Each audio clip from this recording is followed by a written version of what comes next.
নমস্কার বন্ধুরা, তোমরা সবাই কেমন আছো? আশা করি ভালো আছো। আমিও ভালো আছি। বন্ধুরা, আমি আবার চলে এলাম সেই পুরনো দিনের কথা নিয়ে।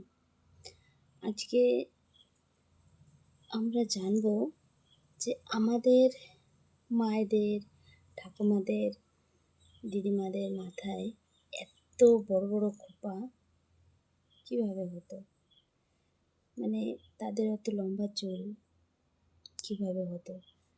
আর তাদেরই নাতনি, তাদেরই মেয়েরা আমরা 2-4টা চুল নিয়ে ঘুরে বেড়াচ্ছি। তো বন্ধুরা, আগেকার দিনে না ওই নালা, নদী, ঝর্ণা এই সমস্ত জায়গাতেই সবাই চান করতো। তো ঝর্ণা ছিল শাওয়ার আর নালা ছিল সুইমিং পুল। তো ওতেই ওনারা চান করতো। আর প্রাকৃতিক যে জলটা সেটা ওনাদের মাথাতে লাগাতো, মানে সেই জলটা দিয়ে চান করতো।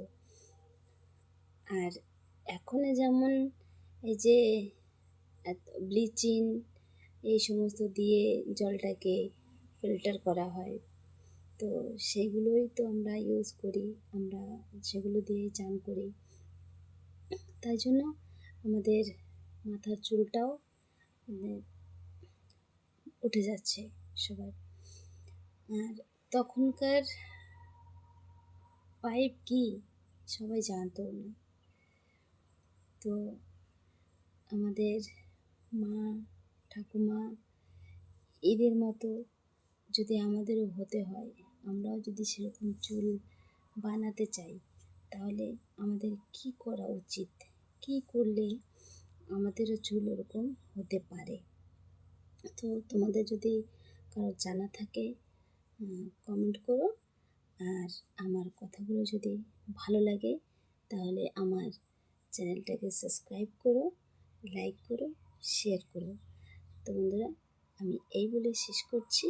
তোমরা সবাই ভালো থেকো।